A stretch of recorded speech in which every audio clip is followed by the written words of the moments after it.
Hindi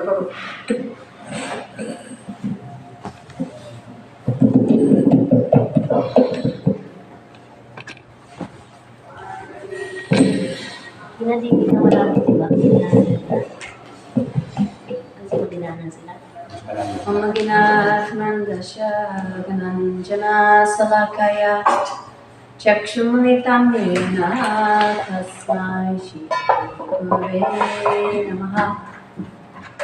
Nama Om Vishnupadaya Radhikaya Vyapane Shri Mata Bhakti Vedanta Raya Niktinamine Vanchakalparubhyascha Kripa Sindhuvevacha Patitanam Pavanabhyo Vaishnavyo Namaha. Ananda Lilamaya Vigrahaya Hemabhidivyacha Sundraya Tasma Ma Prema Sapadaya Chaitanya Chandraya Namaste. Shama Sundara Sikanda Shekara Sarasa Mahalima Maha Radhika Sikamam Kripa Nidhi Swapriya Charana Kinkavim Kuru Tavai Vashmi Najivami Swayavina Iti Vikaya Adetvam Nayamam Janantike Bhaktya Vina Paradalakshay Shiptastakamahatikarangamajay Kripa Mayatvam Sharanam Papam Vinde Namaste Charanarvindam.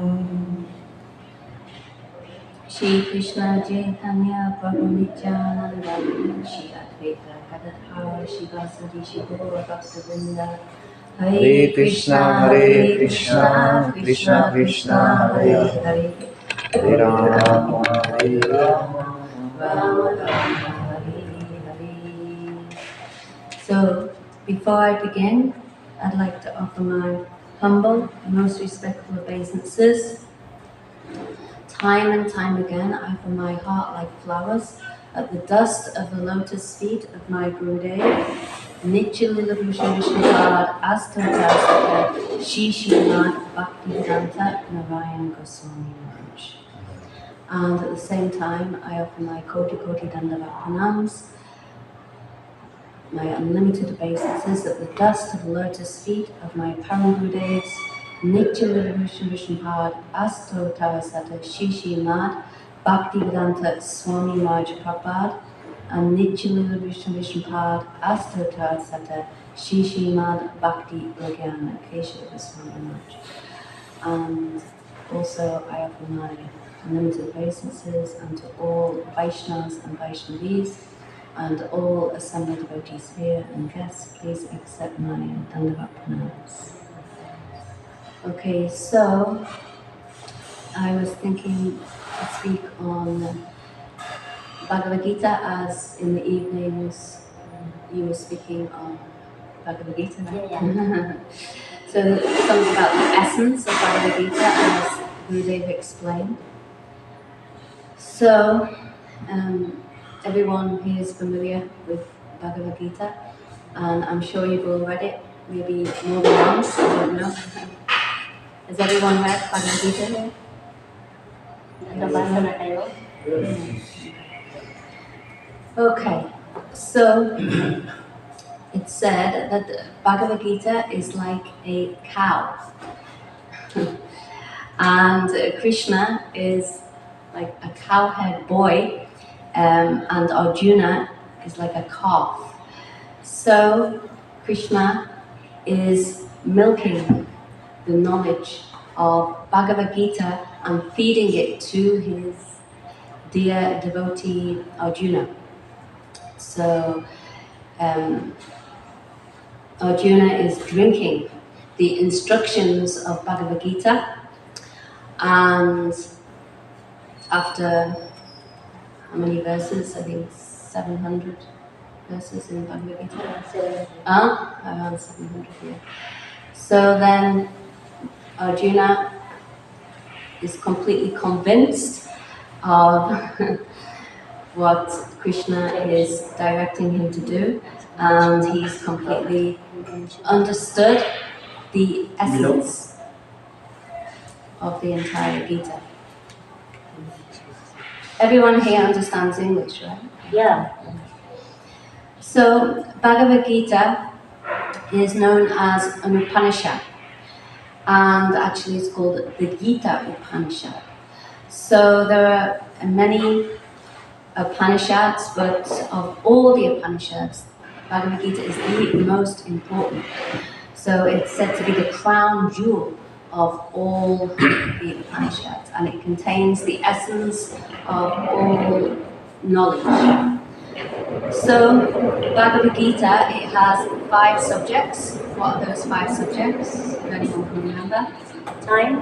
Yes, time is one. Kal. Yeah. Jiva. Also. The Supreme Personality of God. Yeah. Krishna, Ishvara. Ishvara is the supreme controller. Yeah. Yes. And Karma. Karma. Yes. And then modes of nature. Prakriti. Matter nature. Yeah, material nature. So Ishvara, Jivas, Prakriti, Kal, and Karma. So these are the 5 subject matters of Bhagavad Gita, and it's said that there are 2 types of people who read the Gita. So one is called Stuladarshi. That means that person who takes the gross meaning of the Gita. And in other words, like the superficial meaning. So it's one who doesn't go so deeply into the instructions of Krishna in Bhagavad Gita, but just takes a very basic, general, superficial understanding. So this is like only the external meanings. Then there's the Shukshmadarshi.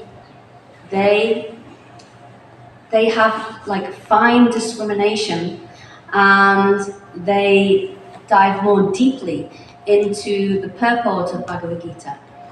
So many authors have translated and written commentaries on Bhagavad Gita.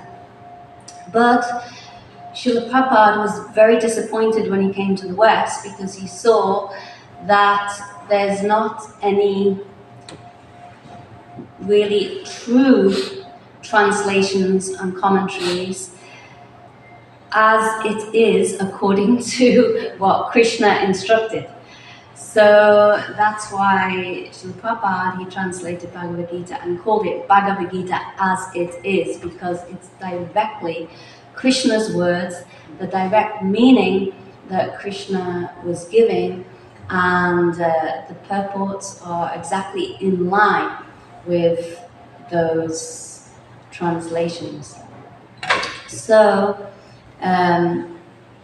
those Shukshmadarshis, those who dive deeply into the meaning of Bhagavad Gita, then they come to understand that Parabhakti, that means supremely pure devotional service, is the aim and object of the teachings of Bhagavad Gita.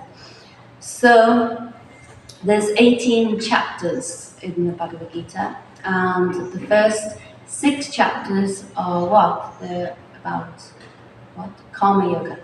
Then the last 6 chapters are about what? Jnana Yoga. That means transcendental knowledge. But the middle 6 chapters are about Bhakti Yoga. So some people may question that if the essence of Bhagavad Gita is devotional service, then why is devotional service in the last 6 chapters? Usually it's like that in any book. You have the beginning, the middle, and the end, and usually the end gives the conclusion and what the book is really trying to say. But in Bhagavad Gita it's not like that, but it's described that the first 6 chapters, they're described like if you imagine like a treasure chest, and the first 6 chapters are like the base of that treasure chest, so it's like golden base. And the last 6 chapters, they're like the lid of that treasure chest, and that's like a gem-studded lid.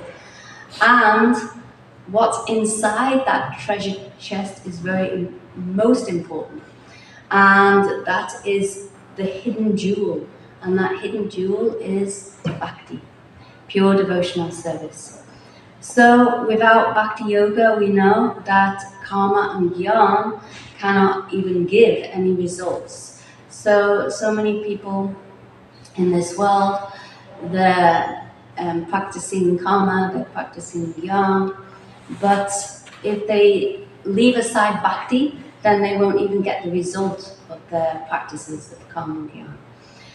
So there are 5 levels of instructions in Bhagavad-gita. Sri Vishnu Chakravarti Thakur, he explains that first there's the general instructions, and then second is what's called guhya, which means secret instructions, and third is guhyata, which means more secret instructions. Then there's guhyatam, which means most secret instructions, and then there's Sarvaguritam, which means the most secret of all secrets. So that's the best instruction in Bhagavad Gita. So Gurudev explained, according to Sri Vishnu Chakravarti Thakur's commentary, that what are the general instructions. So we see Dehino Sminyaka Dehe Homaranyo Vilajya Tatap Dehantara Prakti Dirastatra. So this is in the 2nd chapter, and Krishna is explaining to Arjuna, who's on the battlefield, and he's looking at his friends, relatives, his gurus, and he's thinking, I'm meant to kill these people who are very near and dear to me. How is it possible? It's not possible, I can't do it. So Krishna said, oh Arjuna, actually you're thinking in terms of killing all these people, but don't you understand that these people are not their bodies anyway? So the body may die, but the soul will never die. So as the embodied soul continually passes from boyhood to youth to old age, so similarly, the soul passes into another body at the time of death. And a sober person or an intelligent person will not be bewildered by such a change of body, by the birth and death of the body. So Krishna is telling Arjuna, don't be overly concerned with the body. We're not these bodies. So he tells, the wise lament neither for the living nor the dead. So our only concern actually is what will nourish our souls in this life. And actually, our only concern with this body is how we can engage this body in the service of Krishna. So, Krishna is telling Arjuna some general instructions. Don't eat so much, don't sleep so much, don't eat too much or too little, don't sleep too much or too little, like this. Why? Because we have to become regulated if we're going to attain the goal of life. We're trying to unite our souls with the source of our souls, Krishna, and it won't be possible if we undergo too many harsh austerities when we're not on that platform. We're not able to do that. Hare Krishna. So we see the 6 Goswamis, They hardly ate, they hardly slept, often they forgot to sleep, even, or they forgot to eat. They weren't concerned at all about their eating and sleeping. But if we try to do that, then we won't last very long. We might get very sick and we may even die. So it's not recommended unless you're highly advanced, like the 6 Swamis who are completely absorbed day and night in hearing and chanting and remembering about Krishna. So Krishna, he's telling all these general instructions to Arjuna, another matra spashas tukunteya shitasho sukadugada agama payano nityastam statikshasra bharata. So when the material senses come in contact with their sense objects, then the senses become somewhat agitated and one experiences the different dualities of life, like heat, cold, happiness, distress, like this. So, but Krishna is telling Arjuna that actually everything in this world is flickering, it's temporary, and you must learn to tolerate everything, because just like the seasons change, sometimes it's summer and it's very hot and we need fans and coolers or ACs like this. But then again it may become winter and then we become very cold and then we need heaters like this, warm clothes. So if in all these dualities in life we become constantly disturbed, then how will we be able to do bhajan? It won't be possible. So just tolerate all these different dualities, Krishna is telling Arjuna. So then he goes on to tell Guya, secret instructions, and that is that of Brahmagyan. So in the 18th chapter of Bhagavad-gita, the most excellent instruction about Brahmagyan is there, and that is Brahma Bhuta Prashanat Mana Shoshati Na Kanshati Samasaveshu Bhuteshu Mad Bhaktam Labte Param. So this means that when one is transcendently situated in Brahman, he sees Brahman everywhere. So in this verse, the word prasanatma, it means joyful, most joyful. So when one comes to this Brahma-bhuta platform, one becomes fully joyful, completely blissful. Why? Because he's freed from the effects of the subtle body, which is composed of the three gunas. So in this way, there's many jnanis who want to attain this Brahman platform. They want to become free from the dualities of life. They want to become transcendently situated where they're just only experiencing the bliss of Brahman. So Nashoshati means that on that platform one never laments for anything. So in this world, people are always lamenting for that which they've lost. If one loses money, if one gambles his money away and he loses all his money, then he may become very depressed and may lament so much. Also, if one loses a child, this is very lamentable for people in this world. So people are always lamenting over something. If one loses his wife, or his wife runs off with another man and he loses his wife in this way, then he will greatly lament.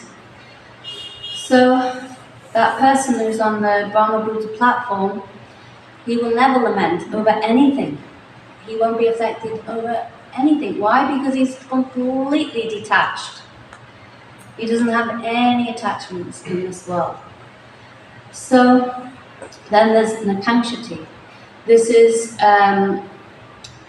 that person on the Brahma Buddha platform. He means doesn't hanker for anything. He's not wanting anything in this world. If we go on the internet today, we can see so many adverts. Oh, buy this, the latest iPhone, or the latest TV, smart TVs, yes, big screens, all these things, and even children today, they're asking their mothers and fathers, "Oh, mommy or daddy, I want this video game or that video game," and so many the latest technology. Gadgets. Gadgets. That's it. Gadgets. So people are always thinking, "Oh, I want a biggest and best house." And even when they get the biggest and best house, then they're still not happy. So there was one man in India, and he spent so many years designing like biggest and best house you can imagine. So many floors, so many stories high, and so many rooms, games rooms, office, this master bedroom. There's so many rooms, big kitchen, everything, swimming pool, garden, you name it. He designed and he arranged for it to be built. But what happened? Then, when he was having his, what do they call it now? Ceremony to kind of like install his new house. Install or bless his new house. Then that day, he entered his house, he had a heart attack. So you can see that all his efforts for so many years, building his dream house, what did it come to? Nothing, because he couldn't even live in that new house and enjoy it. So people are always hankering and lamenting, but someone who's on this Brahma Buddha platform, he's never lamenting for anything, he's never hankering after anything in this world. There's no interest, no attraction. So then it said, Sama Sarveshu Bhuteshu means he's equally disposed towards everyone and everything. That just like a child who's completely equal towards everyone, everything, whether it's good or bad, the child's not seeing, just completely innocent. So someone who's on this Sama Buddha platform, he's equipoised and he has equal vision. He sees everyone, everything equally. So then, Mad Bhaktim Param. What does that mean? That he has an intense desire to obtain Parabhakti.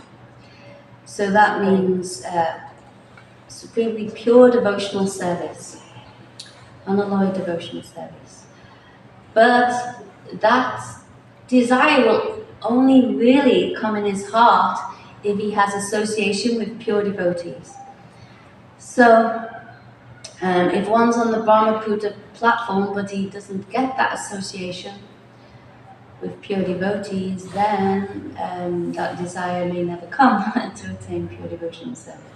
So this is the fruit to come to that point of desiring and attaining pure devotional service. Then Guyata is more secret instructions Krishna is telling Arjuna. So this is of Paramatma Gyan, knowledge of the Super Soul. So Krishna explains there's two classes of beings in this world, both fallible and infallible beings. And beyond that, there's Paramatma, Super Soul, which is within each and every living entity. So Krishna is telling Arjuna, "Oh, Arjuna, so you should simply just meditate on the Paramatma and try to attain this Paramatma Gyan, this realization of Paramatma. Then you will be happy." So in the 12th chapter of Bhagavad-gita is explained, Klesho dikta tarastesham avyaktashaktachetasham. So here Krishna is saying, okay, I told you about Brahmagyan, but now I am telling you, you should be aware of that formless Brahman. Why? Because if you undergo extremely great difficulties to try to attach your mind and consciousness on something that is formless, then you will suffer. You will undergo so many trials and tribulations in this. It's extremely difficult. So therefore, because why is Krishna warning Arjuna that don't even try? Because the senses are unable to experience this nirvishesh form, this formless, I should say, formless Brahman that doesn't have any qualities, doesn't have any form like this. So Krishna is telling Arjuna in the 6th chapter, Yatra paramate chittam nirodam yoga sevaya. So Krishna is saying, I think it's better that you meditate on me as Paramatma, as Super Soul, and control your mind and restrain your mind, withdraw your mind from contact with the sense objects. In this way, you can constantly practice to meditate on my Paramatma form. And eventually, what will happen? You will attain samadhi. You'll attain that trance-like state where you will get realization of both your Atma and the Paramatma. And when you attain this realization, you'll become completely satisfied, self-satisfied, and you'll attain unlimited bliss. So in this way, when experiencing this bliss within, you'll never be disturbed by anything or anyone, because this state is free from all dualities. So like this, Krishna is telling Arjuna first about Brahmagyan, then about Paramatma-gyan, and what one can experience in Brahmagyan, Paramatma-gyan. But then he tells that, O Arjuna, the topmost of all yogis who meditate upon me, who's that? That's Yogidam apisavesham madkate nantarattamam. Oh, those who constantly perform bhajan with me, they worship me with full faith, then they're only thinking exclusively of me. nothing else. They are the topmost yogis of all. There's no one superior. They're the highest of all. So Krishna is telling Arjuna, try to become a yogi like that. Then Krishna tells Arjuna Guyatam, which means the most secret instruction. What is that? That's a Sudha Bhakti, pure devotion.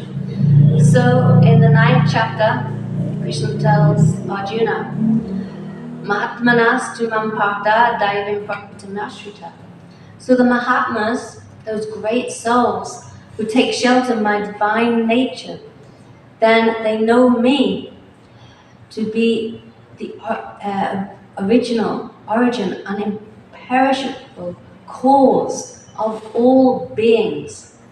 And they constantly engage in my bhajan, with their minds fixed exclusively on me. So, Krishna's telling Arjuna here that if you want to become a great soul, then you should constantly meditate upon me and just simply fix your mind upon me. And in this way, you will become complete, your soul will become completely happy and satisfied. So, what's the difference then between the satisfaction of Brahma-gyan and the satisfaction of Paramatma-gyan and the satisfaction of those Mahatmas who absorb their mind in Krishna, always meditating on him? The difference is that that Bhakti yogi is completely satisfied in relation with Krishna, as Krishna, understanding that Krishna is my supreme Lord and he's the most worshipful object and he's my best friend. So in relation with Krishna, this kind of Sevananda or Premananda is far, far, far superior to the Brahmanand and that's Ananda that one experiences in Paramatma realization. So, what was I? So in the 7th chapter, Krishna is telling Arjuna that Bahunam Jamanam Ante Yanavam Mam Prapadyante Vasudeva Savamiti Samahatma Sudulava. So actually, it's only after many, many births and deaths, maybe hundreds of thousands of lives in this material world, that one will, a yogi will come to understand me as being the cause of all causes and all that is, and at that time they will surrender to me. But you should know, Arjuna, that such a great soul is very, very rare. So this is not an ordinary attainment to come to that understanding, that realization of Krishna as the supreme absolute truth and surrender to him. But we should know that this knowledge that Krishna is giving Arjuna, this Guyatam, knowledge of Sudha Bhakti, this is okay, but this type of Sudha Bhakti is full of Aishvarya Gyan. It's full of knowledge of the opulences of Krishna. So Krishna revealed his opulences to Arjuna in the 10th chapter of Bhagavad-gita. And what did Arjuna say? Krishna, I didn't realize actually who you are, really. Before I was telling, oh, my dear friend, and I was joking with you, and I was sitting on the same bed as you, and you know, you were massaging my feet, I was massaging your feet, and like this we were enjoying together. But now I see that actually you are the supreme cause of all causes, the supreme personality of Godhead.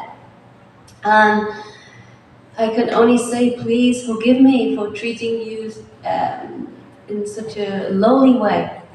I've made some offense to you. So like this, this bhakti of Arjuna at times is full of Aishvarya, Gyan, and devoid of ras. So then Krishna, he tells Arjuna in the 18th chapter of Bhagavad-gita, Sarva, which means the most secret of all secret knowledge. And what is that? What's the verse? Did he? Sorry. Verse. That Krishna tells Arjuna the essence of the entire Bhagavad Gita. Anyone know it? Manmana bhavamakto majaji mam namastu mame vashashi satyamte patijani priyoshime. So Krishna is telling Arjuna, Arjuna, you should simply absorb your mind in me and always think of me, become my devotee, and worship me, and also offer your pranams, your obeisances to me, and thus you will certainly come to me. So Krishna is telling Arjuna, at least that you should always think of me. If you can't do that, then okay, become my devotee. If you can't become my devotee, then simply worship me. And if you can't do that, then at least offer your pranams to me. So, I was going to explain this manmana, because this is very important instruction that Krishna gave to Arjuna here. So he's telling, oh Arjuna, you should always absorb your mind in me, then you won't have any problems, right? If anyone complains of any problems in this world, it's because they're not absorbed in Krishna. So, but this is not a simple thing to always think of Krishna. Why is it not a simple thing? Because for many, many lives, we've been thinking of so many other things besides Krishna. Mostly how to enjoy our senses in this world, in all different species of life. In animal species and in this human form of life. Then we're thinking about or engaging in eating, sleeping, mating, defending, and always looking for objects of enjoyment. And this is what we're thinking about, how to attain those objects of enjoyment. So, Gurudev said, if you want to absorb your mind in any activity, then we must fix all our senses on that activity. It means fixing our eyes, fixing our ears, fixing our nose, and all our senses on that. And withdrawing all our senses away from their sense objects. And if our mind cannot concentrate on any one thing, then you can say it's more or less uncontrolled. So, in the conditioned state, then sometimes the mind is contemplating objects of enjoyment, and sometimes we may be thinking about Krishna. But you can see throughout your day, Jai Shri Govinda Gaudiya Matha. So you can see throughout your day, you can ask the question, how much am I thinking about Krishna or Radha Krishna, Shri Chaitanya Mahaprabhu, Gurudev, Vaishnavas, and how much am I thinking about sense objects? So, if you're maybe contemplating sense objects most of the day, then you can say that your mind is really uncontrolled. And somehow we have to try to bring our mind to meditate on Krishna, Radha and Krishna, and their beautiful sweet pastimes. So, how many of you have been on Brajamandal Parikrama here? Yes, one. Anyone else? No?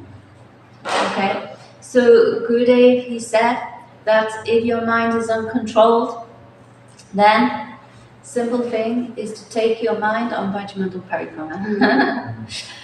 So, sometimes you can go to Keshigat, sometimes to Vamsivat, sometimes you can take your mind to Govardhan, Giriraj Maharaj, sometimes to Radhakund, Shamakund, like this, and do parikrama, go into all the different kunds, Govinda Kund, Kushum Sarovar, Srabi Kund, so many beautiful places, Rasastali, this Govardhan Parikrama. So imagine that if you're simply taking your mind on this Brajamandal Parikrama, then your mind will be fully controlled, like this. But sometimes our mind very difficult to control. So Krishna, he gave this instruction to Arjuna on this battlefield of Kurukshetra. So in the midst of a battle, and you can say that we are also in the midst of a battle. What are we in the midst of a battle with? Tendencies of the mind. Mind contemplating the objects of the senses. We have lust, anger, greed, envy, illusion, pride, madness, like this. Very difficult to control the mind and concentrate the mind on Krishna. So even Arjuna, he said to Krishna, "You're giving me this instruction, but Krishna, my mind is restless, it's turbulent, it's obstinate, and it's very strong. And I think it's more difficult to control than controlling the wind. So how do you expect me to control my mind, especially on this battlefield like this?" So question may come then, how can we control our minds? Arjuna was having difficulty, and we're not on that platform of Arjuna, so what to speak of us? And also, when will it be possible to control the mind? Gurudev, according to Vishwanath Chakravarti Thakur, Gurudev is explaining, even at the stage of Shraddha, faith, then it's not possible to control the mind. So then, when we come to the stage of Nishtha, is it possible? Nishtha means firm faith, steadiness.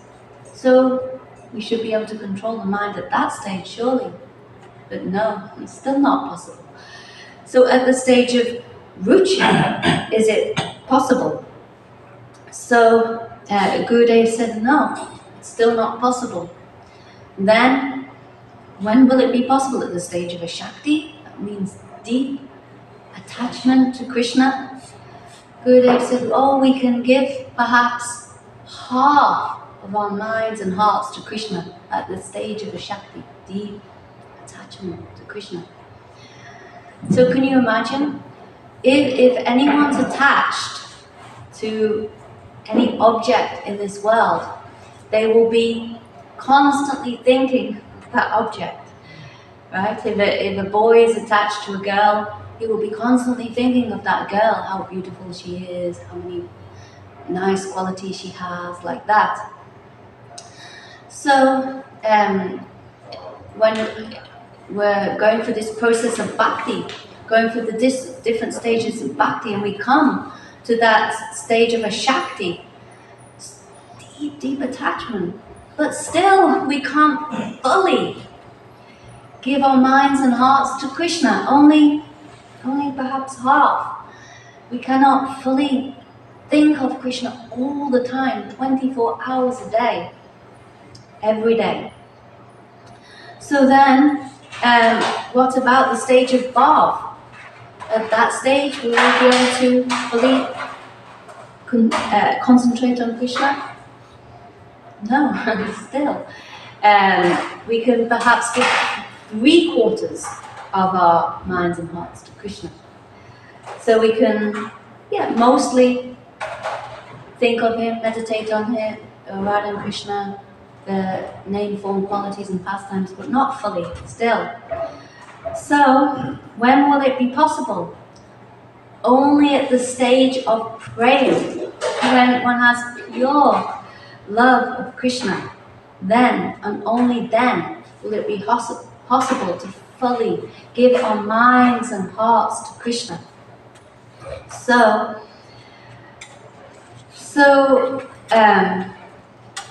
Gurudev said, gopis, they're the best example of Manmanabhava. Why are they the best example, most ideal? Because their love for Krishna was unparalleled. Even Krishna told the gopis, Na pariyaham nirvajisam yudam, sasadukritam nudabhisapiva, yamavajan dujaya, gaya shrinkala, samvishatadva patiyadu sadhana. Oh my dear gopis, actually I'm completely indebted to you for your love, service and renunciation, what you've given up for me, everything that ordinary people in this world cannot possibly give up. You've given up your husbands, your families, your adherence to social rules and regulations, your shyness, your chastity, everything. So therefore, I am completely indebted to you. And even if I had a whole lifetime of Lord Brahma, still, I would never ever be able to repay you. So, my dear gopis, the only thing I can say to you is that please, you just be satisfied with your own devotional service. So, actually, this is why Krishna came as Sri Chaitanya Mahaprabhu, because he felt completely indebted to the gopis, to Srimati Radhika and the gopis. And he said, how can I ever repay you? It's not possible. But those manjaris, maidservants, who have completely sacrificed everything in your service, and they're completely selfless, they're not even thinking of themselves, and they are giving their everything in your service, O Radhika. Then I want somehow to repay you by collecting more maidservants, more manjaris, so they can engage more and more in your service. So that's why Krishna, taking the mood and complexion of Sri Chaitanya Mahaprabhu, mood and complexion of Srimati Radhika, came to this world as Sri Chaitanya Mahaprabhu. And he gave this Unata Ujjvala Rasam Svabhakti Shriyam, that which has not been given for a very, very long time. The position of May 7th of Srimati Radhika. And in this way, we brought more Manjari May 7s to Goloka Vrindavan to be engaged in the service of Srimati Radhika. And this way he could begin to repay his debt. So, where was I? That Krishna, he's telling the gopis that you've completely forgotten your bodily needs, your relationships, your dharma, and you don't have any love for anyone in this world, only me. So these gopis, they're day and night remembering me, Krishna is telling. So Srimati Radhika, she feels so much separation for Krishna. She cannot even bear even a moment of separation. And even for one moment, if she blinks her eyes, then she's feeling so much intense separation. It feels like a universal devastation, that like annihilation is taking place in her heart, and she feels completely, utterly bereft of her beloved Shyamasundara's association in that moment. So what to speak of if she undergoes separation for days or weeks or months at a time, but to speak of years? How is it possible that Srimati Radhika can tolerate such separation? How can she go on living? How can the gopis go on living? So, only way they can go on living is because they're remembering Krishna's promise. What was his promise? That don't worry, I will return. I promise I will return. Not today, maybe not tomorrow, but I will certainly return day after tomorrow. The day after tomorrow. So, like this, Krishna's made a promise. And when Krishna makes a promise, he doesn't break his promise. So, Srimati Radhika and the gopis, they had this hope, this ashwabandha, that they were remembering this promise of Krishna, and they kept that remembrance in their heart. And somehow the plant, their lifers couldn't leave their bodies because of that promise. It came up to their throats. They kept there in their throats. So the gopis, even if they try to forget Krishna, they cannot. Srimati Radhika, she always says, "Oh, I'm trying my best to forget that black cheetah, but I cannot. He's always somehow coming on my mind, coming on my tongue, and I cannot give up speaking about him. So even if I try to think of something else, then it's not possible. My mind is always absorbed in thoughts of him." So Radhika is saying, always I'm remembering the sweet words of Krishna, that don't worry, I will return. Not today, not tomorrow, but the day after tomorrow. Surely I will return. So in this way, Srimati Radhika and gopis, they could never ever forget Krishna. On the other hand, we are always trying to remember Krishna and trying to forget our material desires and material attachments. But what happens is instead we're remembering our material desires and attachments and forgetting about Krishna.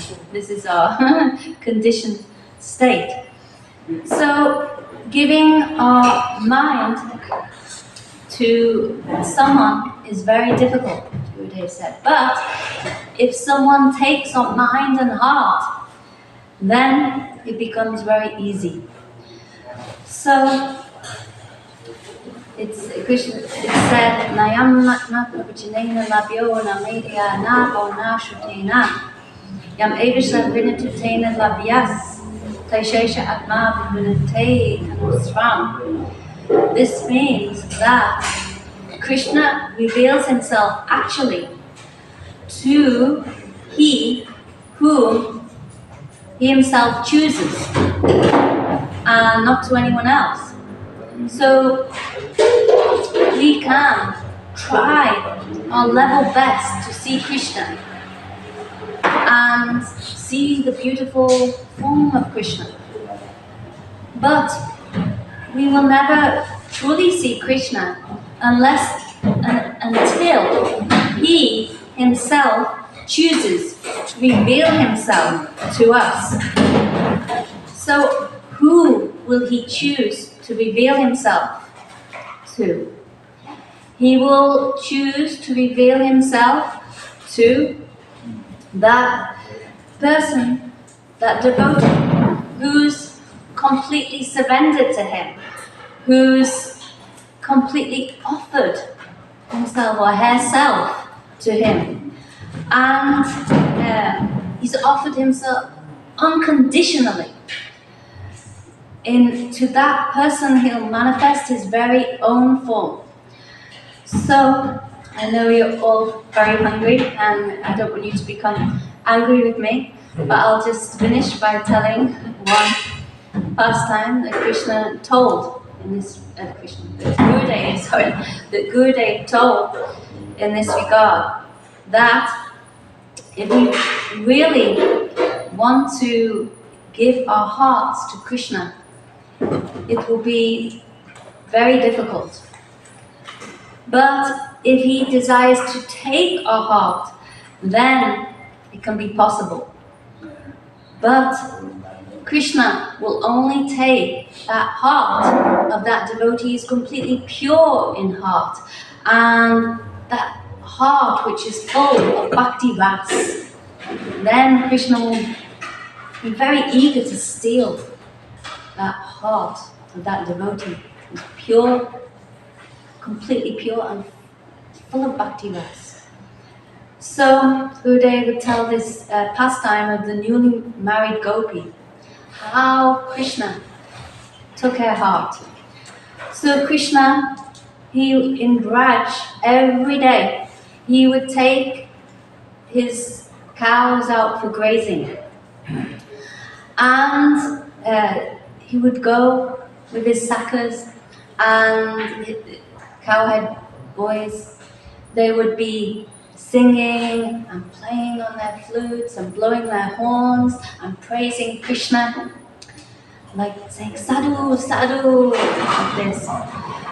So Krishna walking in the forest, and he's so beautiful with his lotus eyes, and he's wearing peacock feather on his head, and he has completely dark complexion like a fresh new rain cloud, and his curly locks of black hair are dancing and touching his face, covering his face. So everyone in Braj, they want to see Krishna at this time when he goes cow grazing, and they all come out of their houses just to try to catch a glimpse of Krishna. So even the blind people, they somehow want to see Krishna at that time. They come out and try to get a glimpse of him. So at that time in Braj, there were newly married gopis, and they just arrived in Braj, and amongst them there was one newly married gopi who just married a few days before, And she came to the house of her husband, her in-laws, like this. So at that time, when Krishna was going cow grazing, then gopis, they would come out of their houses and they would try to see Krishna. Maybe some would stand on the roofs of their houses, some would look out even from their houses, they would look through the windows of their houses. Some would be out in the forest and stand behind trees, trying to get a glimpse of the beauty of Krishna. So, Krishna, he was always also searching. Who is he searching for? Always he's searching to see Srimati Radhika, gopis, but he's always eager to search for those newly married gopis, those new girls. So there was this one newly married gopi, and she had heard about the glories of Krishna, about his beauty, his sweetness. And she was always thinking, when will I get to see Krishna? So then, this one day she heard that Krishna was coming with his cows and he was going to be coming nearby her house. So then her heart became completely eager to see Krishna. So, but who was there in her house? Her in-laws, her mother-in-law and sister-in-law, and they were actually at that time sitting outside the door of her house because they were eagerly waiting to see Krishna. So when she came to go out to see him, then they immediately, the sister-in-law very harshly said, "Oh, where are you going? I know where you're going, but you cannot go out to see that black snake because if you come across that black snake, then he will bite you, and then you'll never ever be able to remove his poison. So you have to stay in this house. You are not allowed to go anywhere. We're going. You should stay here, and we'll be back soon." But that newly married gopi, she was very upset, and she said, "You're going, and you're not allowing me to go? Then how is that possible? I also want to go. So surely I must go." Then her sister-in-law said, no, I already told you, it's very dangerous. And if you go, then you will become poisoned. And then you will not be able to, your heart will not be able to tolerate such poison. So you must stay here. So then the gopi said, no, I have to go. And if you won't let me go, then I'll simply go alone. Why is it that everyone else is going and just me and the whole of Braj is not allowed to go? So all the animals are going, all the birds are going, all the people of Braj are going, and just I am not allowed to go? No, I must go. I'm going, whether you like it or not. So, like this gopi had such a greed to see Krishna that nothing or no one would stop her from seeing Krishna. She said, "I don't care even if you throw me out of the house, but still, I'm going."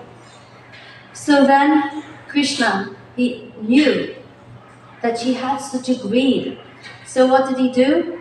He came nearby her house, and her soon as he came nearby, her mother-in-law and sister-in-law, they ran out towards Krishna just to catch a glimpse of him.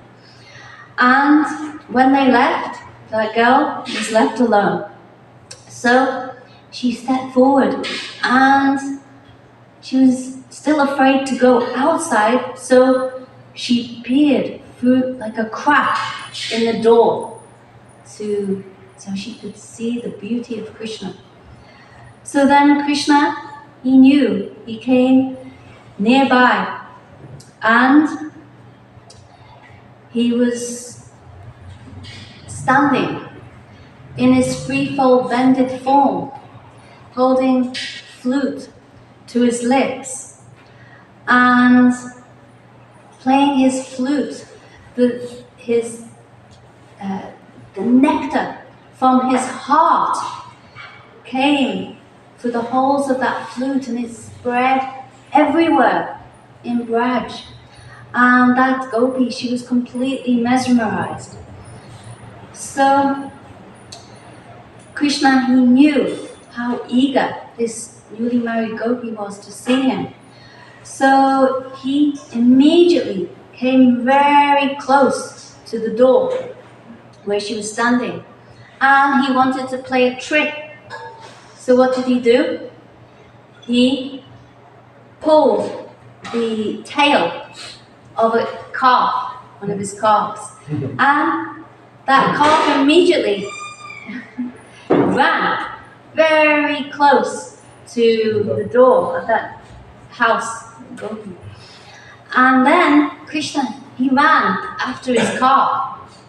So there, when he arrived at her door, he was standing in his threefold bending form, holding the flute to his lips and smiling and looking towards her.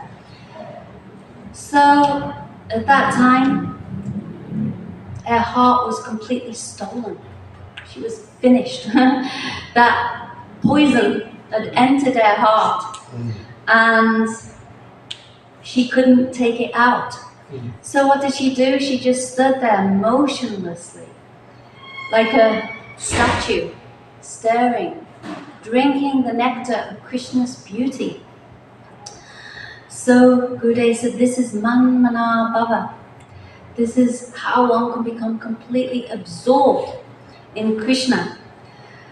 So if we have agreed, like this gopi, then we'll always think, oh, when will I get to see Krishna? Or if we're aspiring to become the maidservant of Krishna, the maidservant of Srimati Radhika, then we'll always be thinking, when will I get to see Srimati Radhika? When will I get to serve her? When will I get to serve the beautiful forms of Radha and Krishna? So, like this, that gopi, her heart was completely stolen, and she just stood there motionlessly. So she was standing there for maybe 15 or 20 minutes, just like a statue.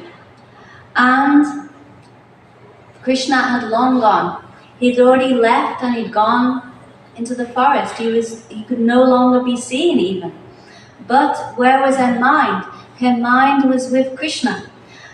Her heart was being stolen by Krishna and she was standing there completely helpless. So then at that time her in-laws came by, her mother-in-law and sister-in-law, and they saw her in this condition. And they said, hey, look at you now. Look what has happened to you. We warned you. Now that black snake has bitten you, and you'll never ever be the same again. You'll never be able to remove that poison from your heart. Now you're finished. So then they started to shake her, and they started saying, hey, come back to your senses. So then somehow they took her inside the house. So, and they sat her down and they said, here, take this churning stick. And they gave her a pot of they gave her a pot of butter. And they told her to churn the butter, but what did she do? Instead, she began churning mustard seeds. And the mustard seeds were making loud, like this. And then the in-laws, mother-in-law, sister-in-law, they said, hey, what are you doing? We told you to churn the yogurt. And now you're churning the mustard seeds and making such a terrible noise. So then they said, oh, just stop that right now. So they said, look, you should take a hold of yourself and take your mind away from that black snake. Do some service in this house. So they said, okay, you can go and fetch some water. So they gave her a pot, big pot, placed it on her head, a smaller pot on top, and a rope also to go and fetch water from the well. And they said, oh, but before you go, you take this child, you can look after this child. Make sure it doesn't cry. So then, she was still in this trance-like state. She walked out of the house, she somehow walked to the well. And when she got to the well, instead of tying the noose of the rope around the pot to collect water, she started tying that noose around the child, and she was about to lower the child into the well. But some gopis nearby, they said, no, what are you doing? Stop. Don't do it. So then they said, they came to her and they said, what has become of you? Maybe some ghost has entered your body. Another gopi said, no, not any ordinary ghost has entered her body, but the ghost of Nanda. She's become completely mesmerized by that son of Nanda. So now she cannot think of anything else.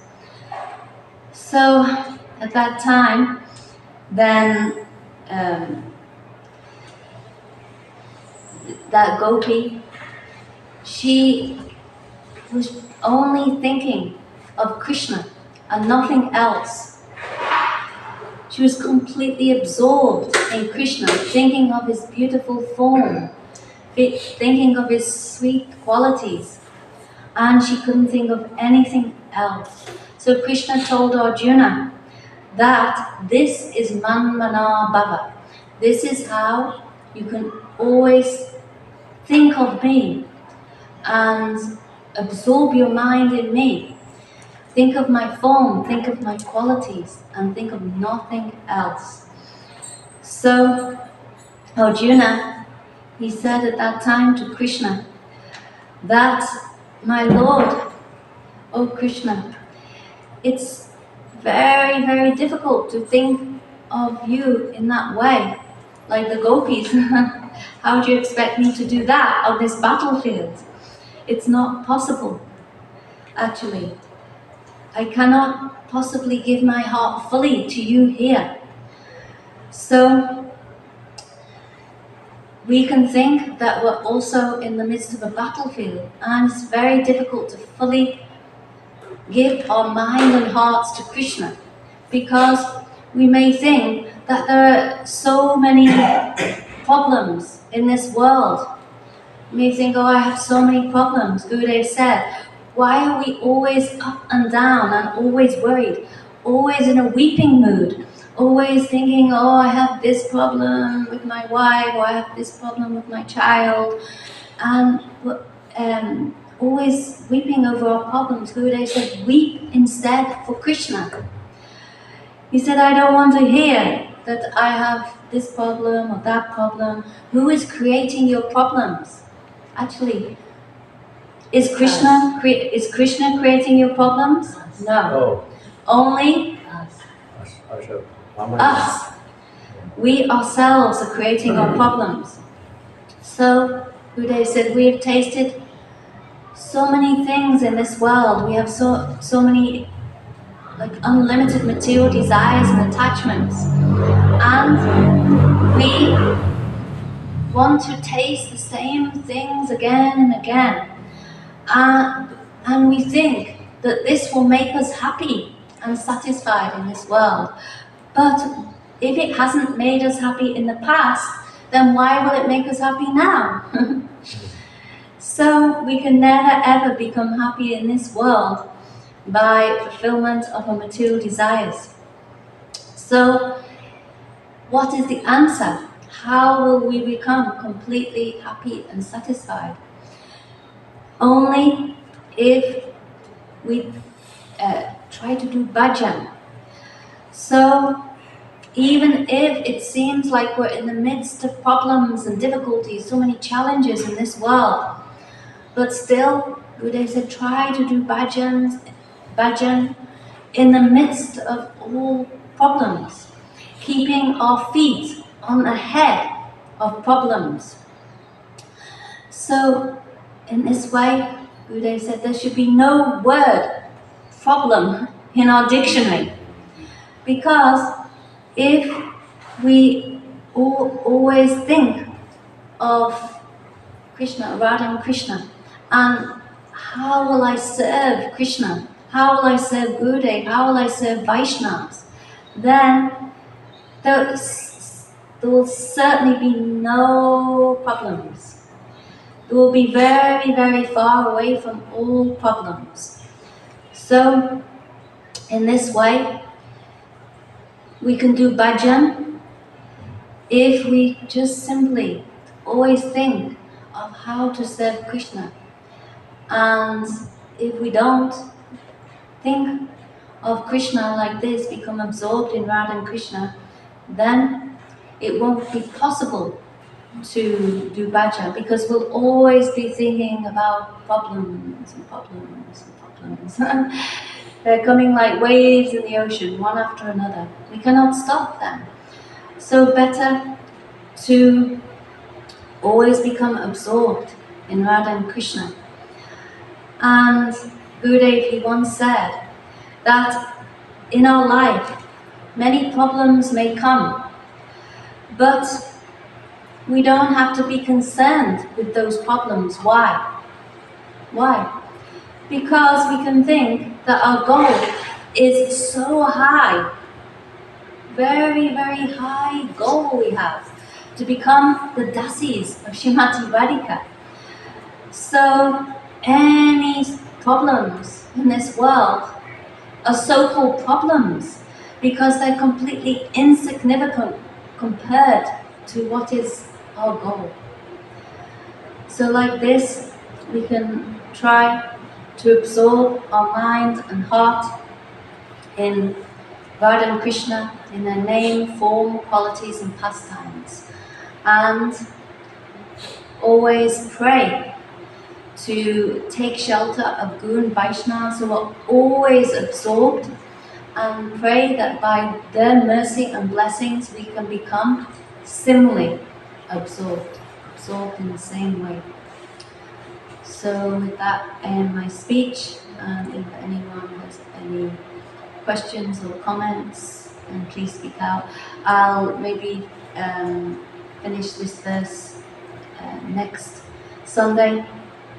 You give me an opportunity, and speak more on how Krishna told Arjuna to absorb your mind in me. If not, become my devotee. If not, then at least worship me. And if not, then simply offer your obeisances to me.